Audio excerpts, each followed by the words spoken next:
We're live. Hi. Hi, everybody. It's Matt and Gabe. Must be Tuesday night, and it's another edition of BlogChat. Thanks for tuning in. Let us know you're here. Drop a comment in the live chat. We'd love to respond. And the whole theme tonight is about questions. I got a question. What's the question? Did you warp speed in here? I did. Okay. I did. We've got a new look tonight, you know. Yeah. Like I found the warp button and I pressed it. Yes. In fact, welcome to BlogChat. We're here. Yeah. And also questions. We love them. Post them in the live chat. Look at that. So please let us know. Say hello. Ed says hi. Look at this. We can say Eunice says hi. Yeah. And Ed says hi. Julianne's in the house. Jerry's in the house. Hey, look at all that. It's Taco Tuesday. Happy Wood. It's wait, I didn't get the memo. We're having tacos while we're hanging out. I had dinner. Gosh. Yeah. We get tacos for asking questions. That's the reward. So I like that. We receive questions all the time. If you want to send us one, it's adventure@nationalparksatnight.com.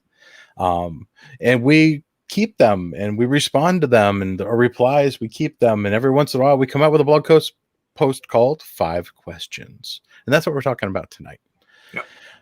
So we have this wonderful blog post that just came out, and we take the best questions that we've had that we think will benefit the greatest number of people and respond to them publicly so everybody can benefit. So, Gabe, I think the first one you should kick off with. This is a topic that's near and dear to you, right? You know what? Power. I love it. You can tell I'm a power-hungry guy. Oh,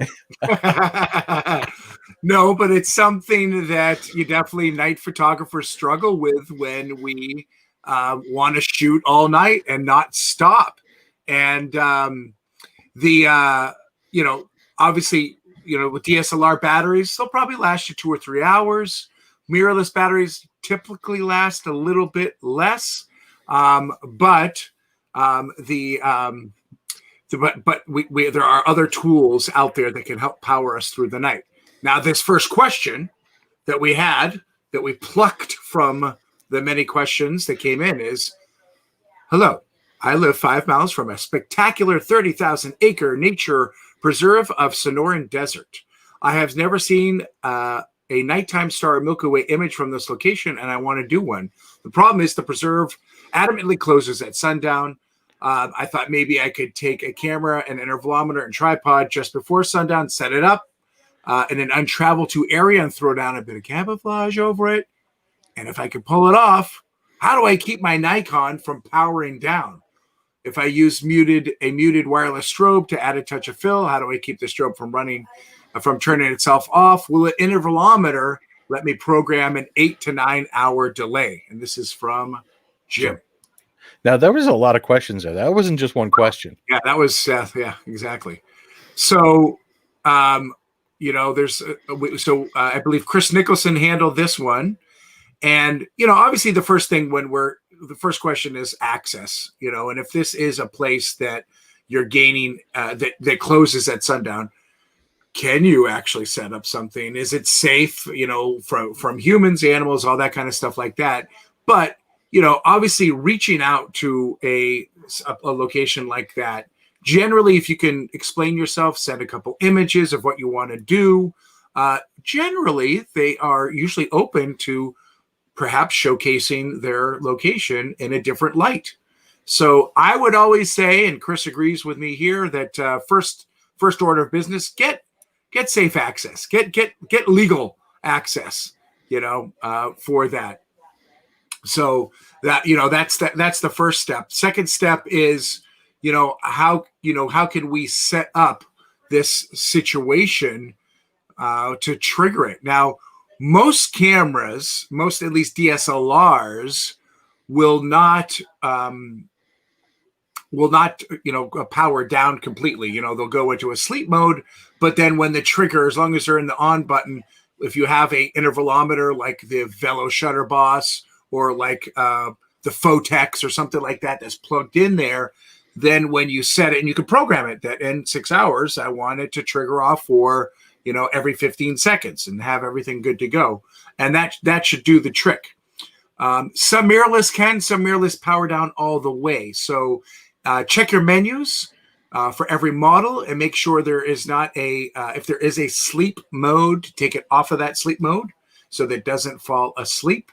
And then how can you keep it powered throughout the night? Well, then our friends over at Tether Tools created this wonderful thing called the case relay. And basically that's a dummy battery that goes into your battery slot, plugs into a USB battery pack. They sell one, or you can use any USB battery pack. And then there's if you scroll up a little bit, then there is the case relay itself, that is the Mommer Jamma right there. So that right there, the thing that says case relay, that's the in-betweener, the middleman. And that actually has probably enough power on its own to last about 30 to 45 minutes. Green light means it's good. Red light means it's not much power left. So this system has allowed me to shoot whole nights, with a fully charged USB, and that's their Tether, their regular USB battery pack. However, they just came out with a new battery, and it's called the On-Site 87-watt battery pack. And what's really cool about this one, you got the 2 USB, but it's also over here USB-C, so you can even power a laptop with this. Also has an on and off button right here. So it's kind of like the other Tether Tools battery. It's like it would go on when you tap it. So sometimes it would kind of maybe it would drain power without you even knowing it. But this one has a very specific on off button. You can power USB type B or USB type C devices here. And this is 87 watts. This is pretty much like twice the power of the original battery. So this is also a great solution if you're camping, out and you're not going to be with power for a few days. This could be your ticket to, shooting in the day and in the night. Gotcha. So that's my answer, and I'm sticking to it. Right. And one of the other questions that he asked was, about the strobe, right? Yeah. Right. So the strobe, that's obviously most locations that are nature preserves will probably not let you use a strobe, and it's probably not a good idea. Animals don't like strobes. So the better suggestion to do would be to do some of our low-level landscape light painting, LLL. And use something like the Luxley, exactly. Yeah. Put that on a light stand, put it at 1%, maybe get that double pack on it. And that'll last all night too. I mean, you could turn that on because really you can you can remotely turn it on and off, but that would be about 100 feet or so. So if you're leaving location, then you would have to just turn it on at 1%. And it's a nice gentle light that the animals would probably totally appreciate you for showing off where the moths are and other little critters that are attracted to light. Delicious. and nutritious. Yes. We'll cover the Luxley a little bit later too. Again. Yep. That was question number 5. So if any of you have used one of these setups, please let us know in the comments and let us know how it turned out. Exactly. All right. Our second question. So let's start with the question. Is it possible to shoot panos with a well-exposed moonlit foreground, not move the camera, and then after moonset, shoot a Milky Way pano background, then blend them into post-production? From SW. Yes. That is totally possible.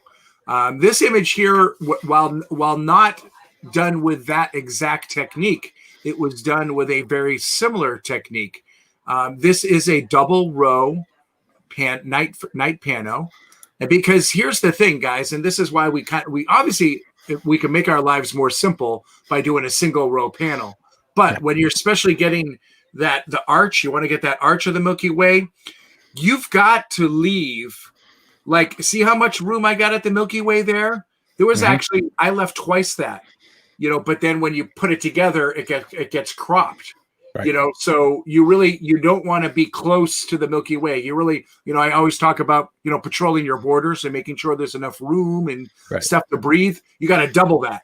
So, because then it gets cropped down. So imagine that. Imagine sort of at least at least one and a half other Milky Ways as a rainbow above your Milky Way arch, and Right. leave that much room.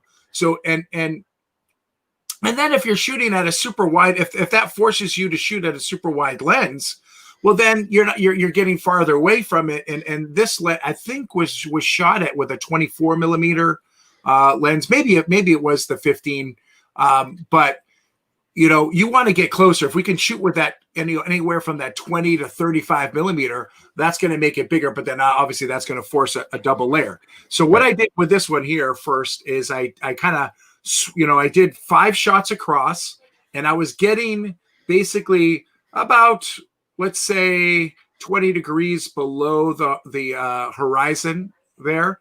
So I was getting a little bit of that ruin and a little bit of the canyon. Yeah, right about where your arrow is there. I was getting with my shot. So I did 5 shots exposed specifically for the sky, which was approximately about a 20 to 30 second shot. And I went boom, boom, boom, boom, boom. And then I came back across, and I was using I was also using one of the Nodal Ninja panoramic heads for this, because that's the best way to do a multi-layer pano, because you can really be very precise with it and keep your nodal point on point. So I came back around using the same points and the same degrees. And on the bottom exposure, I was now shooting at like 5 to 6 minutes. I went to a lower ISO, and I overexposed it by at least 3 to 4 stops of what the sky was, so that I could get some detail in that foreground, because otherwise it would have been a silhouette. And now this this image on the bottom went about, not halfway up to the Milky Way, but at least 1/3 of the way up to the Milky Way. And that allowed me to align it. Though I will say this one was tricky to align. I think I enlisted the help of our good pano friend, Mike Murray, to finally help me out, because this was definitely very tricky to do it.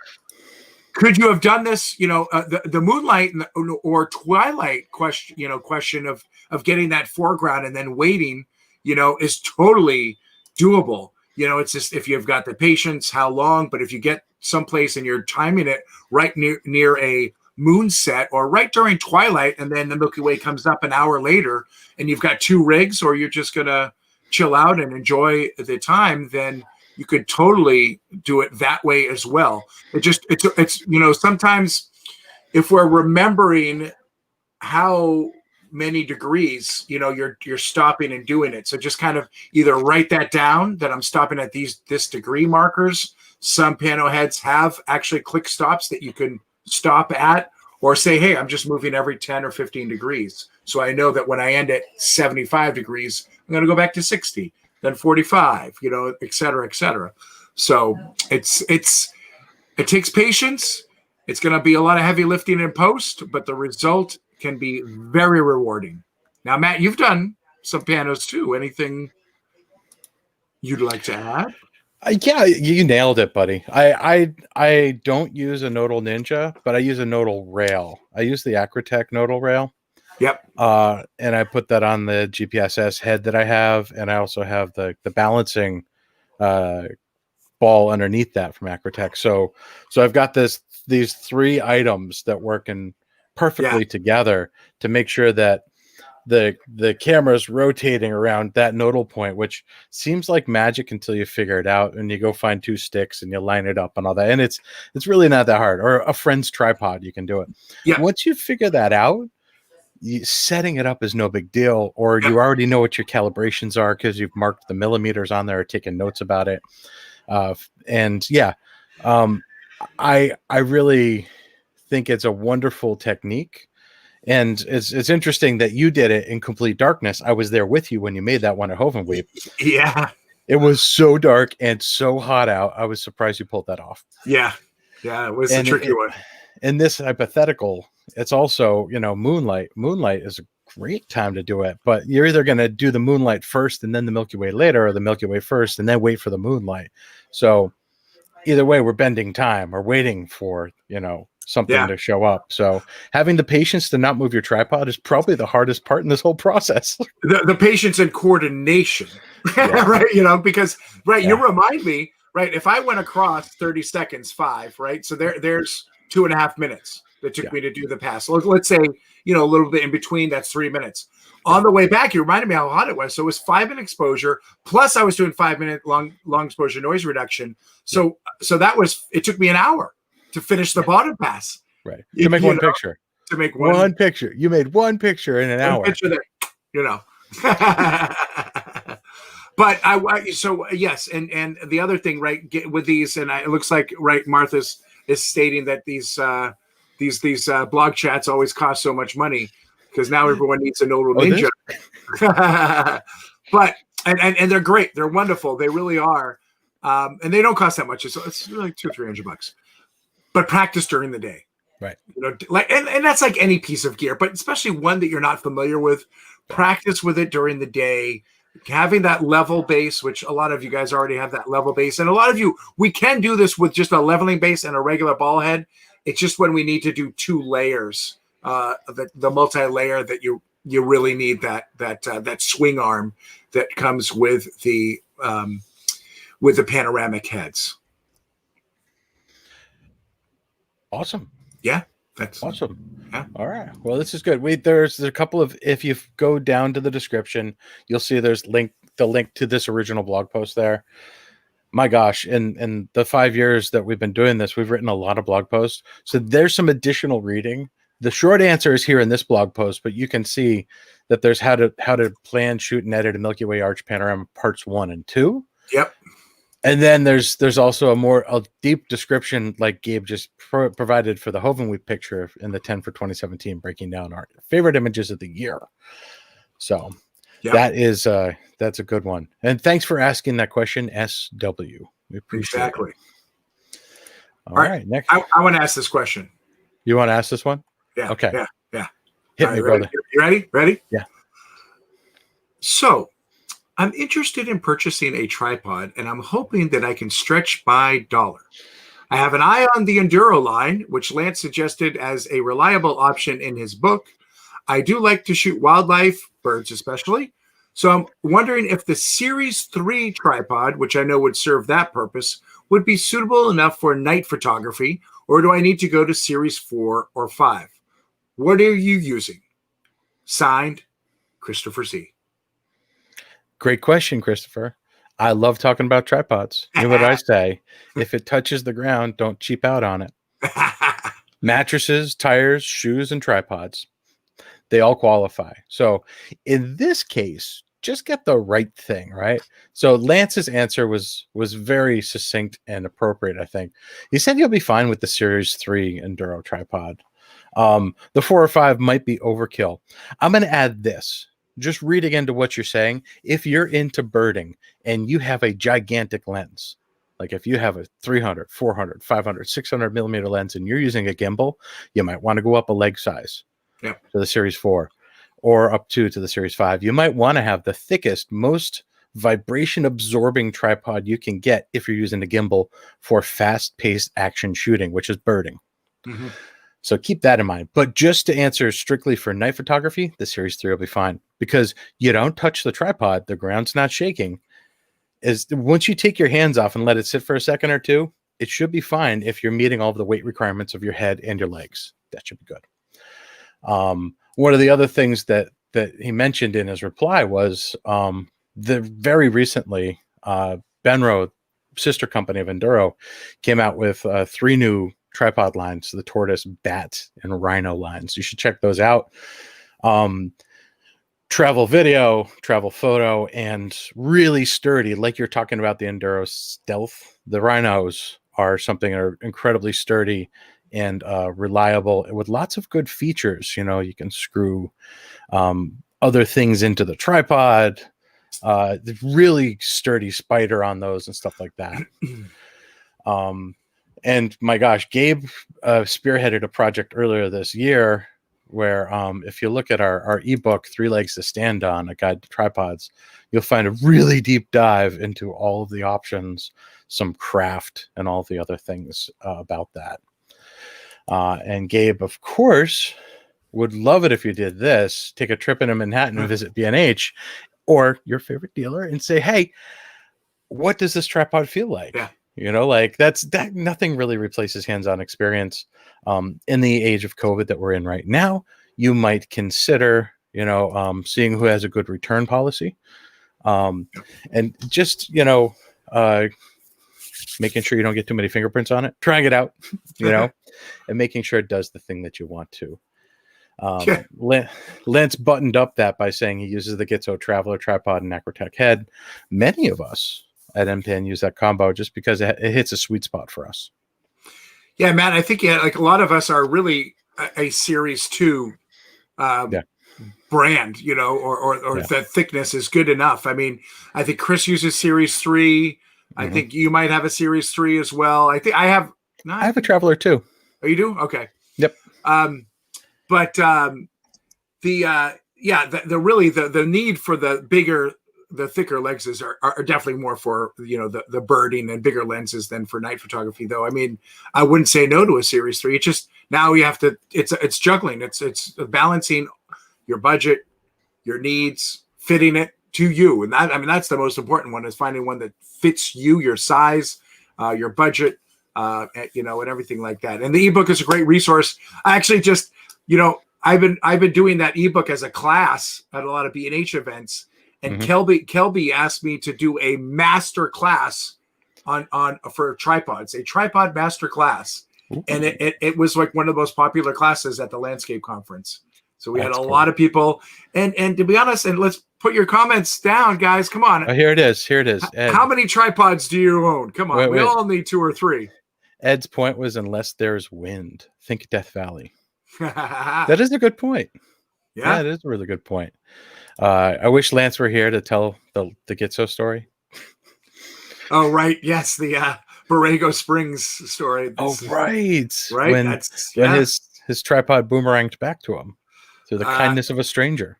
I think I was the first one who got that phone call when he lost it. And I'm like, oh, really? But what a wonderful story. What a great story there. It was amazing. We can put the link in that in the description. So that's great. We're just gonna do a quick shout out. Ken says hello. Thanks for logging in, Ken. We appreciate it. And Julianne, before we were talking about this, said constantly irritated by people who make night photography in closed areas in Joshua Tree, Barker Dam, Live Oak, Hidden Valley. Yeah, there's so many open areas available. We agree with you. Always with permission, always with care, and please do it with respect. You know, and that's the spirit, right? Yep. Yeah. By the way, I love these new comment features. Right? Matt, this is awesome. Right? And we have Jay saying hello from the Bahamas. How you doing, Jay? The Bahamas. Nice. And I did reply to this, but Julianne has a question about lodging. So yes, we have workshops. We're still planning on our workshops for next year, and we're doing pretty great. So thanks. So, all right. And then Paul says, "Hey guys, hi Paul." Right. So I have a question for Ken. Right, he photographs in high wind areas. Yeah. Okay. So what tripod are you using, Ken? And also, do you use? Are you weighting it down? Are you weighting it down with, you know, with one of the what do you call the hooks, or are you using one of the aprons that you can weight it down? So, and how are you doing in California? I hope things are going well, buddy. Fingers crossed. Yeah. There's too many tripods. Eunice, we've talked about this. We've got tripod issues, problems. I mean. Oh, all right. Let's move on to number 4 and keep the comments coming. We love it. So number 4, how much noise is acceptable, Gabe? I've read your article. The Z6 is the best camera for night photography. I've been set to purchase the Nikon D750 because of its low noise, specifically at ISO 3200. But actually, your observation of the highest acceptable ISO more precisely zeroes in on the most important camera characteristic for a Milky Way photographer. Since you've photographed the night with both cameras, what's the highest ISO acceptable for the Nikon D750? Bill W. Nice. Yep. So, and I answered this one, and I really appreciate, that he zeroed in on that, highest acceptable, because, and now thinking about it, what is that? Because Matt, you and I, obviously we have Z6s, but our tolerances for that camera could be very different. Sure. Sure. I usually say that I'm very safe with shooting 2 to 3 stops above 6,400. So 12,000, 25,000. And in a pinch, I go up to the 51. But you might feel differently, right? And I'd rather image stack at that point. Yeah. And then there's image stacking as a solution. And also noise looks different on a night that's got a little moonlight, a little urban light, as opposed to when it's really dark. That's when the noise really kind of creeps in, especially if we underexpose the image and we have to boost it up. Yeah. So it's such a hard thing to say, because I could say one thing and you'd be like, what, Gabe said that I could shoot this at 12,800, and I hate it at that. I mean, we have to all do our own individual testing and figure out what our own threshold is. Yeah. Now, that being said, I think, and you are a 750 owner. Yeah. I always felt, and I love the 750. I still have it. But 6,400 is, that's really where I like to live. If I have to go up to 12,800, I know there's going to be some massaging or stacking to do, I don't know if you feel the same way. Yeah, I do. I totally do. I think the 6,400 is where I pretty much stopped with the D750. Yeah. Yeah. Yep. And then if he's looking to buy a 750 now, I know it's a great price. I mean, it's a 5-year-old camera now. But if you're really going to be investing in a new camera, I would probably look at the D780. Lance did that great article where he actually compared the 750 to the 780 to the Z6 and gave us downloadable images, which is great because now we can see what Lance says, but now we can actually download them and look at them ourselves and see what our threshold is and what we consider noise, and bring those images into Lightroom or Photoshop and do your preferred noise reduction. Some people don't like going above 20 points of noise reduction no matter what, and sometimes you have to, or sometimes you go less. So when you get those bigger files, and we definitely like to, when we do some testing, we like to share those bigger files with you. But if you're going to buy a new camera right now, I would definitely, especially if you're looking at that C50, the 750 family, I would go with the 780. It's $500, $600 more, and you're getting newer technology. The sensor that's pretty much the same as the Z6, so you're now going to get at least a couple more stops past 6,400, and it's a light camera. It's lighter. It's great. It's good tech. Yeah. Really good tech, and a body that's familiar. Yep. We got some good comments about the last thing. So let's see. First, Eunice said too many tripods. We agree. Yeah. We have a happy Induro tripod user. Thank you, Peoria Videos. Ken said that he uses the Feisel CT3372 and not weighing it down because I agree with you, Ken. Yeah. When the wind blows and that thing is tipping underneath your tripod, it's causing vibration. Yeah. Yep. Eunice loved it. So for Jerry, 2 main tripods, an aluminum one for the RB, Mamiya RB67, and the Kitsko carbon fiber for the Nikon. Old school, Jerry, I love it. Yeah, Jerry, right on. RB is a warrior for night photography, no battery. Yep. And then we have some agreement on the ISO invariance with the D750 with Ken. Thanks, Ken. Yep. Agree. Oh, we have a question about the Z9. Well, I mean, the Z9 does not. It's still rumorware right now, or rumor vapor right now. I think I believe Nikon is or will be announcing 2 new lenses which I believe we're looking at that finally that 14-24 2.8, which I'm very excited about. And I believe a 51.2 are the two lenses that are finally, they've been on the roadmap, but I think they're finally coming out. We'll see the pricing and that. It just, guys, it's been a hard year, obviously, for everyone, and including camera manufacturers. And when you got to ship things between countries and everything, but everything has really slowed down. I know we were expecting some new professional Z model by the end of the year, but it might be first quarter next year. I might kind of look at that. That being said, what will a Z9 look like? I mean, will it look like an A9? I have an answer. I can confirm one thing. Yes. And I know this with absolute certainty. Yes.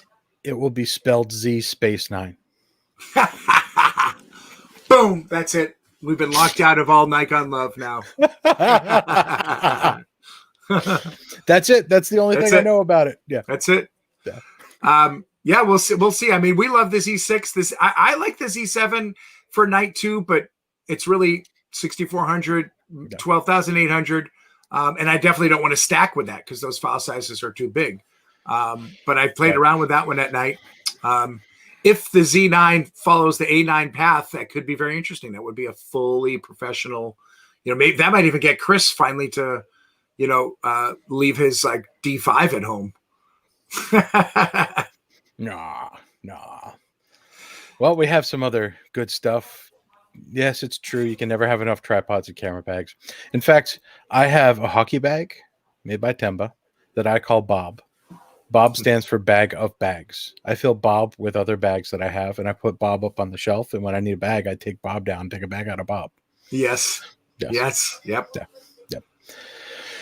We have also agreeing with you, Peoria. Camera straps can blow in the wind. Take those straps off. That's why we like the peak straps, because they just clip right on off. So if it's windy, definitely take those straps off. Yep. Yeah. You use the little tabs to pull it off there.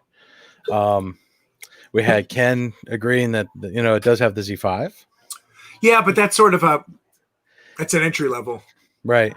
I thought that was APS-C. Am I wrong? That's the 50. That's the 50. The Z50, right? Z5 is sort of a little bit more entry level than similar sensor to the Z6, similar but different.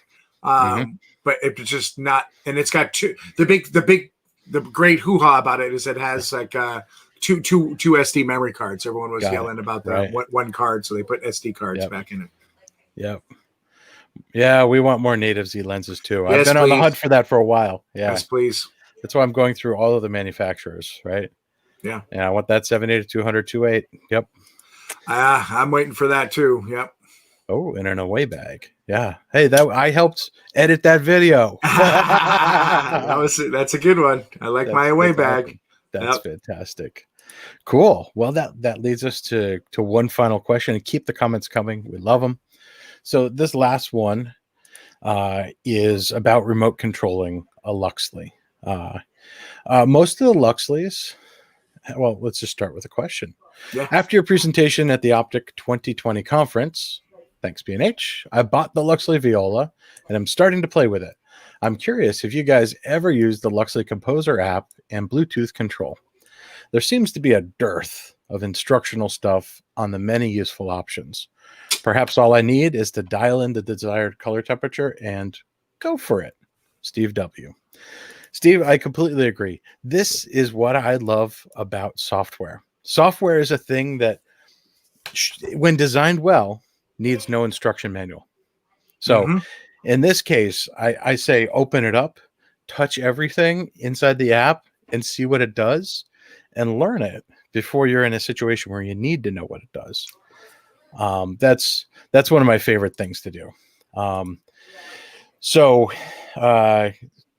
Ken, thanks for dropping in. We appreciate it. See you, Ken. So yes, most of us use the Composer app. Here's what I like to use the Composer app for. When I put a viola or a cello in scene, I turn it on and I use the app to change the intensity. Because if I need it to only be on for a fraction or a portion of one of the exposures, then I need to control that. So that's one of the things that I like to do with it. But as Chris is mentioning here in his reply, it's when necessary, right? Hard to reach places is the ideal time to do it. And it's interesting. Your results may vary in different situations about how far away it can work. And that is due to the model of the phone you have, the atmospheric conditions, how much metal is nearby. The metal could be in the ground. There could be a lot of ferrous metals in the rock, like iron. All those things have an effect on radio waves, which is Bluetooth. Just so you know, but I've had like 100 feet away and I've had like 10 feet away with Bluetooth control of stuff. So if you're putting it in the frame, that's another thing. You might not want to walk in and out, right? So, so you can have it on and set to a very low intensity. And then when it's supposed to turn off after about 8 minutes in this example. Just turn it off and you never had to walk in or worried about being in the scene. There is this great video that was produced by Luxley that you're welcome to watch. It's a nice tutorial of how to use it, and feel free to bounce through that and enjoy it. Hey, there's Casey, the guy that made the video. Hey. Yay. Yeah. So, and then there's a follow-up blog post, how to master the color at night with the Luxley Viola. We've had a lot of experience using it. It's one of our favorite tools. So anything you want to add to that? Well, I love, I think the main thing I do with it is turning it on and off exactly as he describes, because, I usually start at 1%. That's usually sufficient. But then sometimes, it's going to be half of that time or maybe I'm doing a long time lapse or whatever it might be. But turning it on and off is totally the most useful thing to do, so that we're not running around, running into the scene. And it's just, we could just from our pocket, take out, turn it on, turn it off, bump it up if you need it. And then I also do like putting it on the police car mode when Lance is coming, is really focused on something and going behind him and putting on the police mode and scaring the out of him. But no, I'm just kidding. That's no. That's a no. That's a just kidding. I've never done that. But I do remember being at a trade show and you had a lighting booth and I sort of pranked you. Yeah, I think you did. Yeah. That is funny because that's a comment that I saw that showed up here. Yeah, exactly. Yes, exactly. That is the case. It is a little fun when we all get together and everyone's got Luxleys and then we start being like, right. Yeah. But it's also great for group light painting, right. That we can really orchestrate the light painting. Yeah. So, yep. So the Luxley software and firmware has only gotten better as the company has matured.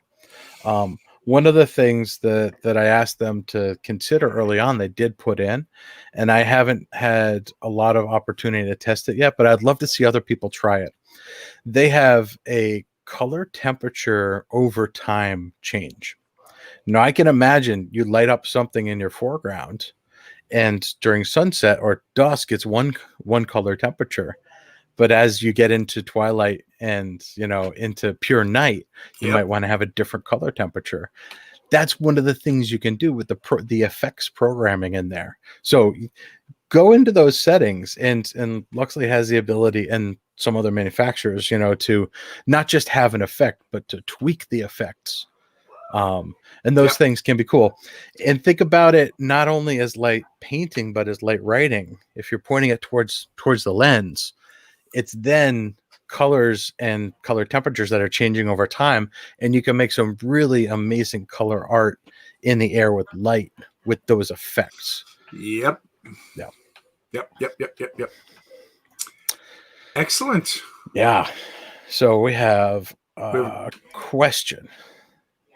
Yes. Oh, the lightweight tripods. I got it. You got it?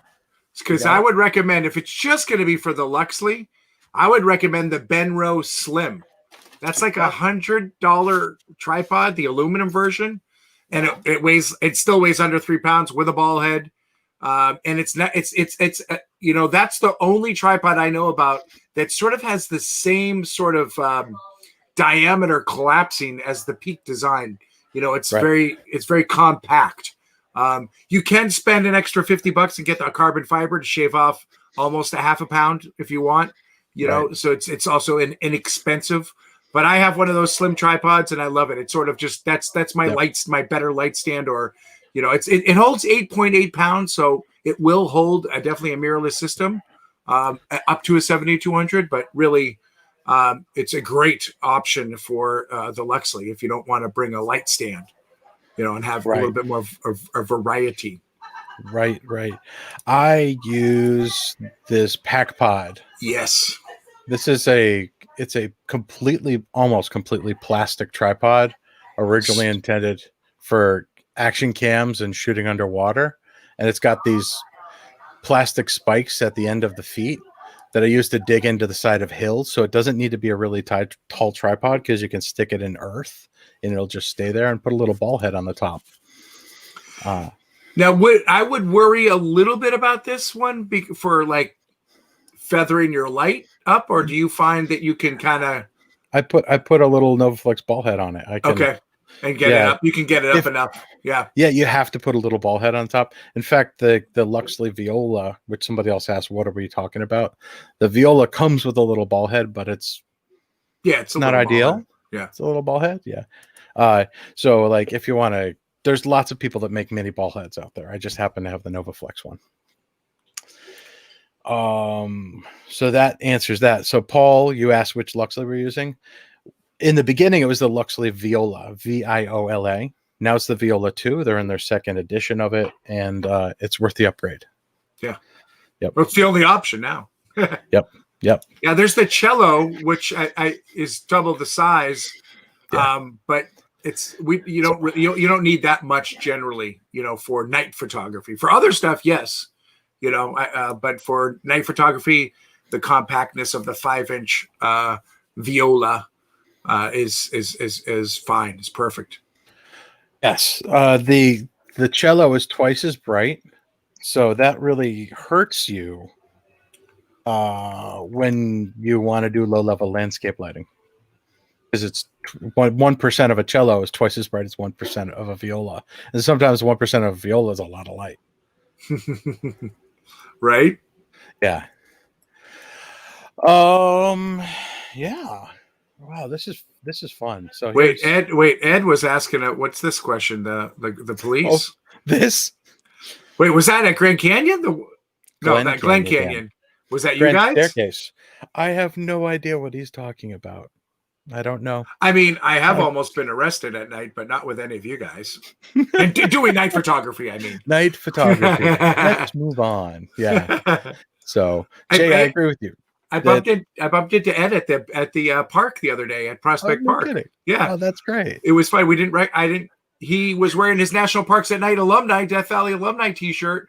I walk right by him. Nancy's like, that guy's wearing a National Park at Night t-shirt. And I'm like, I turn around, I'm like, Ed. Right. It was hilarious. So yep. Jay, I agree with you. The plastic tripod has a lot of flex, but I never put anything heavy on there. Like, I put lights and action cams, and like, that's it. Like I once in a while I'll put a mirrorless camera on there, but that's it. It's when you want to put something in water too, because it's got those spikes. Exactly. Yeah. Therese, I don't know what Luxley has planned. And if I did, I might not be able to say. So let's just keep our fingers crossed. There is a trend right now of manufacturers coming out with, let's say, cell phone sized lights that have internal batteries. So keep your eyes peeled and your fingers crossed. Oh boy, there's more discussion about things that happened, and it's just like, what happens on the workshop. Let's keep it on the workshop, okay?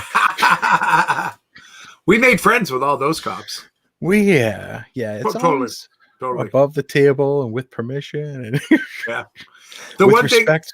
The one thing I'd say about the search for the credit card shaped or credit card sized light is that remember that, you know, the smaller that light source, the harder that light source will be, right? So having it, I think what, like the Luxley Viola, you know, or this that 6-inch Nan light, you know, the round thing. Those are nice soft lights, and that's generally what we like in night photography. That jammer, I think those are good. So the little ones, while they may be good for maybe some macro work or some you know, some mobile photography to always have with you, right? For night photography, we're usually wanting to kind of really fill in as much of that foreground as we can, and that's not going to cut it. Yeah, it's I mean, if it at a certain point, it's all a point light source, so it's going to create crisp shadows, right? The smaller it is, the more pointy it's going to be. But the difference between a 5.5 inch and a 3.5 inch light, it's still a point light source. You're just losing. You might be losing brightness, or they're packing more LEDs into a smaller shape. Oh my goodness, the whole Grand Canyon crew is here. Joe Kraus, Ed, Martha. It's hilarious. It's right. Yeah, guys, after a night of shooting, why use our headlights? I mean, we've got our night vision already. Exactly. I mean, it's good. So, hey guys, how do you like the new format? Please let us know in the comments. We've always enjoyed your comments during the broadcast. But now we can see them better. It seems more fun now because we can put them on screen, and not just repeat them. So it's a lot of fun. Yeah. Now Ed has said the Lume Cube is convenient. I agree. It gets hot though, doesn't it? Yeah. Yeah.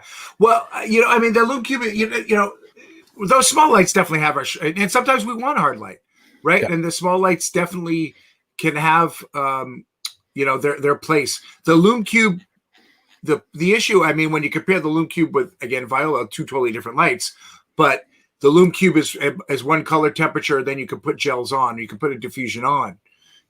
So it's more to kind of, you got to, even though you're bringing with this little guy, you still got to bring more stuff to make it work. Whereas everything's kind of built into the Luxley. I think that's why we just love it so much, default to it. Yeah, completely agree. It's accessories. We always carry a lot of accessories on our night shoot. There's an upper limit, you know. Because then trying to find the accessories at night, it's like, what gel? What gel am I trying to find? Totally, totally. All right. Well, wow. I think we are now out of questions from the blog post. Yeah.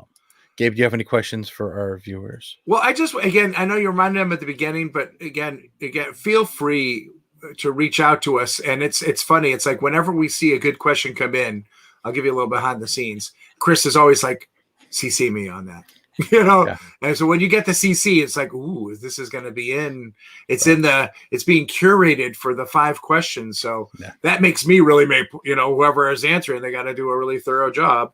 But no, I mean, seriously, ask us anything. We're all, obviously we have many passions and many expertises. So the beauty of having 5 of us, you know, putting our heads together, we could pretty much handle almost any question thrown our way.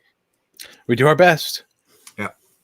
Otherwise, it becomes a research project and a blog post. So everybody wins, right? Right. Exactly. Exactly. And right. We love it. Right. I mean, Chris was the one to first thought of this idea, I think, because it's like, it's so true. If one question asks it, and this is what we do at workshops, if someone asks a question in a group, we'll repeat it because that one person is voicing it, more than one person might have that question. So it's always good to repeat that question and find a solution. Truth. And some people, you know, just don't want to speak up or ask questions. So it's sometimes it's great just to hear your question asked. You're like, oh, I'm glad they asked that. Now I get to hear the answer. Yep. Or to hear how some people ask questions is really interesting too, because sometimes we get so in our head about the way we think that we forget to think that there's other ways to approach problems, or even to describe problems in your head. And that's really what asking a question is. So yep. You're giving us gifts when you ask us questions, and we appreciate it. So we got some more, right. The Lume Cube Mini, right. The panels, correct. The panels, do have color temperature control on most of them. Sometimes it's just two colors. They call them bicolor panels. So It's either tungsten or daylight, but others you can dial it in. So just being aware of that. I mean, I think the Luxley is almost too much of a light for me, because I generally am just playing in the color temperatures. Right. Having a nice like red or blue or green is nice, to have that, you could kind of dive into those other colors. But really, I'll say 95% of the time I'm just using a CTO. So, Yeah, I've learned a lot this year about even more about color temperature. I'm in color rendering, color fidelity, and when you use pure chroma, just colors, you're losing out a lot on the spectrum. So if you're expecting anything to look normal when you're using an RGB generated color, it's not going to look normal, especially like sandstone. And that's one of the things we photograph a lot when we go out to the deserts, right? Yep. It's better to put a color temperature, a CCT value on that with a gel over it than an RGB value, because you're going to lose a lot of the other color information that's there, because it's less than full spectrum. In fact, it's a narrow band. So we're getting deep into color science there, but there is a benefit to using just the white or amber LEDs, the bicolor LEDs. Sounds like a blog post. It is. Nice. Now we had this comment. Battery life is short too, from what I've read, not an interchangeable battery. That's a really interesting comment. And you're right, for daytime use, absolutely. If you're trying to do like macro photography that requires a lot of light, or videography that's constant, right? But again, when we do this low level landscape lighting, generally we're dialing it down to 1% and still calling it too much light. So I think the internal batteries is actually ideal. I'd rather not have a swap out battery. And if I have one of those, you got that battery pack with you? If I had one of those battery packs with me, I could just plug it into the light and it's running again if it ran out, right? So I'd also, I don't think, I know the square Lume Cube, it also, one of the beauties of the Luxley is it goes down to 1 or 0.5%. And I don't know any other light. Usually the lights that I know of only go down to like 5%, because again, no one's thinking of night photographers. And Luxley, we were fortunate because Matt Hill was assisting with Luxleys and really was helping, he was the Lorax. He spoke for the trees. I mean, he spoke for the night skies. He had an inside hookup, and we really pushed them to make this a wonderful night photography tool. And they listened. And they listened. That's the beautiful thing. Yeah. So beautiful. Well, you guys are so generous with each other. I see that you're talking and helping each other understand things. We appreciate that. That's the community we love. And that's why we love having you on the workshops. We can't wait to see you again. So until then, we've got BlogChat and we've got NPN Conversations. And which special announcement on that? That's going to be on Thursday this week, not tomorrow. It's going to be Thursday at 8 p.m. It looks like we've got Eddie Soloway, nice guy, Eddie Soloway, who has been a wonderful friend, and an instructor that I've known for many years. I met him up at the Main Media workshops. He's also taught up at Santa Fe workshops. And next week he's putting together a mini conference called TAPROOT. It's really it's a inspirational and creative speaker series. And I actually been invited to speak there, but also like Jay Maisel is going to be there. Nevada Weir's going to be there. A lot of really amazing travel and it kind of masters of their field are going to be speaking there, each giving an hour talk. So it's kind of nice, simple snippets, but I'm very excited to share my night photography journey, my creative journey with that, which will be a brand new talk, and I'll be showing some of my first night images, as well as kind of where and how I've grown, and hopefully inspire you. And I hope to see you guys there, but we're going to learn a little bit about it in our NPAN conversation this Thursday. Awesome. So that's going to be on Instagram. So it's on the National Parks at Night on Instagram. I'm sure you guys already follow us there. If you don't, come join us. Yeah. So is it where can they find out more information about? It's a naturaleye.com? That's a naturaleye.com. Yep. Okay. All right. So I'm gonna pop that up real quick so people can see it. And come with questions, because Eddie will be checking out the areas right there. And he's a wonderful nature photographer. Really gets into the spirit of things. His classes are just amazing. But there's the schedule. It's Thursday, not this Thursday, Friday, Saturday, Sunday, but next Thursday, Friday, Saturday, Sunday. You can get 10 presentations, so 10 talks for $295, or all of them for $395.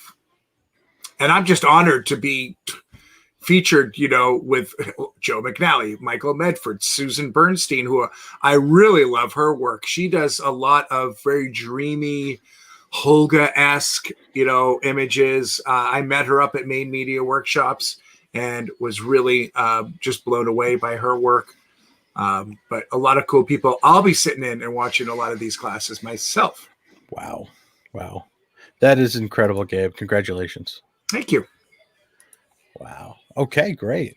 Well, this is a little self-congratulatory, but thank you so much, Martha. It feels really wonderful to be the creator of the week. NPAN is the creator of the week this week for B&H, and they're sharing a lot of things on social media, including some things that we made especially for them. Yeah. So check out B&H on all of their social media channels to find all of the hidden gems and Easter eggs out there. And that I will say that blog article that Jill wrote was that was amazing. And I know a lot of you guys know us and have experienced it, but it was a really a defining article of who we are, what we do, and everything. And it made me so proud, to have that out there. And Jill did such an amazing job with it. So she certainly did. I'm just for everybody who is tuning in now, might not have experienced it, I'm just posting up the link for them. Thank you, Martha. We appreciate it. Yeah. Yep. And this you'll see that this is in the comments. So again, humbled. We appreciate it. We've been working hard to share what we love doing with you guys, and you guys give back, and it's a virtuous cycle, and we appreciate you. So. All right. Well, I think that's a great place to button it up. Any closing words, Gabe? It was wonderful to see you, Matt. As usual, it's great to have some hangout time with you and to help answer questions and to get a little stimulated here. Thanks, man. Right back at you. I appreciate it. Well, thanks for being my partner in crime and answering these questions that were answered questions. And hopefully, if all goes the way I think it's going, next week's BlogChat is going to be a doozy. A doozy. Yeah. I don't want to. You're not no spoilers. No spoilers. No spoilers. But no spoilers. Except that I wrote it and I put a lot of work into understanding a topic more deeply. So, we're going deep into the weeds next week, folks. It's been a blog that really we've gotten a lot of questions about, and it's been something that, Matt, you've been working on for months. This is not right. This is a lot of data, a lot of information, and it could be a long post. Yeah, it could be. I know when I gave it to Chris, it was 10 pages long. So, all right. Copy, edit, dream. All right. Exactly. All right. Well, thank you guys. We appreciate you. Yes. I know I say most that of all, time. we appreciate you guys. Yes. Thanks for being there. And we will see you around on the internet. You'll see Gabe on Thursday for NPAN Conversations. Sign up for our blog at npan.co/blog if you haven't already. And otherwise, seize the night. Yes. All right. Take care, everybody. Hi, Allie.